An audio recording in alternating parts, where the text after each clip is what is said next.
रामायण की कथा हिंदी में सुनने के लिए हमारे चैनल को ज़्यादा से ज़्यादा लाइक, शेयर एंड सब्सक्राइब करें। कमेंट में जय श्री राम लिखें। इससे पहले की कथा में आपने सुना था भरत का अयोध्या लौटना। आज की कथा में आप सुनेंगे महर्षि अत्रि का आश्रम। कथा को पूरा सुना करें। कथा को पूरा सुनने से पूर्ण फल की प्राप्ति होती है। तो चलिए आज की कथा प्रारंभ करते हैं। जब भरत चित्रकूट से वापस अयोध्या लौट गए तो राम ने लक्ष्मण से कहा, हे सौमित्र, माताएं वापस चली गई हैं, इसलिए मेरा हृदय उदास तथा उद्विग्न हो गया है। इस स्थान के साथ उन सब की स्मृति जुड़ गई है। मुझे बारंबार उनकी स्मृति सताने लगी है। अतः मेरा विचार है कि अब हम इस स्थान का परित्याग कर दें और अन्यत्र कहीं जाकर निवास करें। इस प्रकार सीता और लक्ष्मण से अपने विचार का समर्थन प्राप्त करके उन्होंने चित्रकूट का परित्याग कर दिया और वहां से चल पड़े। चलते चलते वे महर्षि अत्रि के आश्रम में जा पहुँचे। उन्होंने परम तपस्वी वृद्ध महर्षि को प्रणाम किया तथा अपना परिचय दिया। महर्षि अत्रि ने उनका स्नेह पूर्वक स्वागत किया। फिर महर्षि अत्रि ने अपनी वृद्धा पत्नी अनसुईया को मिथिला नरेश की राजकुमारी तथा अयोध्या की ज्येष्ठ पुत्र वधू सीता से परिचय करवाया तथा उनका यथोचित सत्कार करने के लिए कहा। इस पर राम ने भी सीता से कहा, सीते, माता के समान स्नेहमयी अनसुईया देवी के चरण स्पर्श करो। सीता ने अनसुईया के चरण स्पर्श किए और उनसे आशीर्वाद प्राप्त किया। अनसुईया बोली, सीता, तुमने राजप्रसाद के ऐश्वर्य का परित्याग कर अपने पति के साथ वन में, जहाँ पर भांति भांति के कष्टों को झेलना पड़ता है, रहने का जो निश्चय किया है वह तुम्हारा महान त्याग है। मैं तुम्हारे त्याग से अत्यंत प्रसन्न हूँ। तुमने तीनों लोकों में नारी के पतिव्रत धर्म की महिमा मंडित कर दिया है। हे सुभगे, जो अपने पति के गुण अवगुणों का विचार किए बिना उसे ईश्वर के समान सम्मान देती हैं और प्रत्येक दुख सुख में उनका अनुसरण करती हैं, उस स्त्री के चरणों पर स्वर्ग स्वयं न्यौछावर हो जाता है।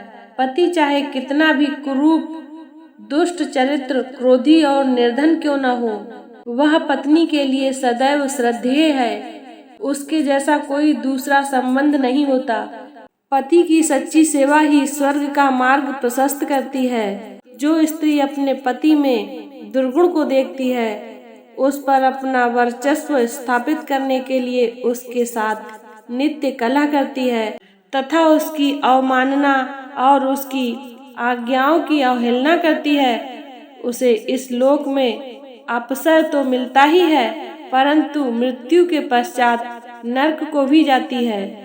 तुम स्वयं समस्त शास्त्रों को जानने वाली हो तथा अपने पति की अनुगामिनी हो, अतः तुम्हें तो किसी प्रकार की शिक्षा देने की आवश्यकता ही नहीं है। तुमने अपने कर्तव्यों का पालन करके तीनों लोकों में कीर्ति प्राप्त की है। मेरा आशीर्वाद है कि तुम्हारी बुद्धि सदा ही इसी प्रकार निर्मल बनी रहे। देवी अनसुईया के इन उपदेशों को सुनकर सीता बोली, हे आर्या, आपके उपदेश मेरे लिए अत्यंत महत्वपूर्ण हैं।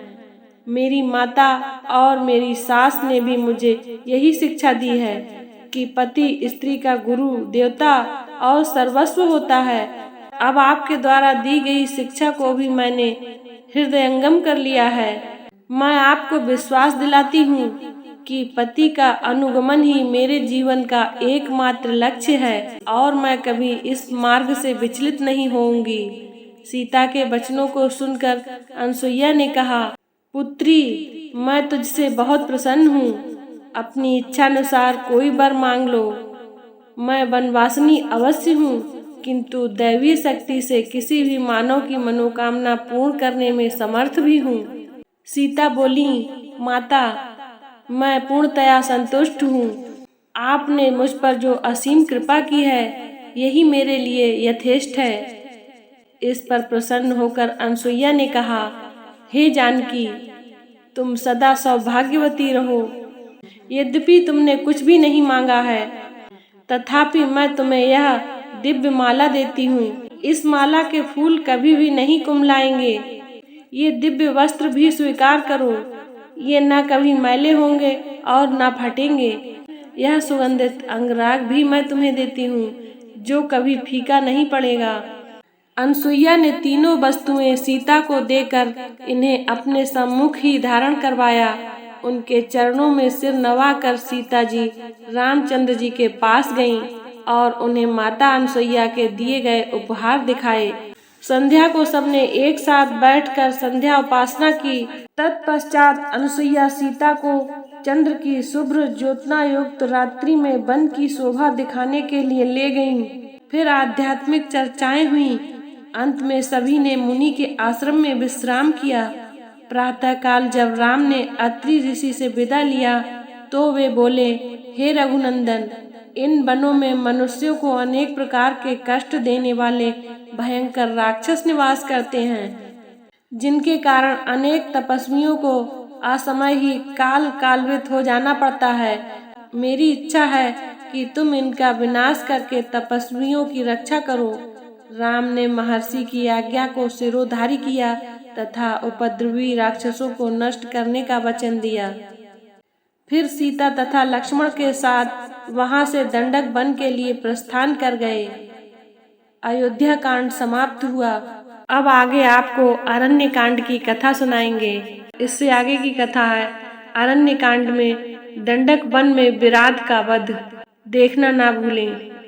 इसी तरह की ज्ञानवर्धक कथा कहानियों को सुनने के लिए हमारे चैनल को ज़्यादा से ज़्यादा लाइक, शेयर एंड सब्सक्राइब करें। जय श्री राम।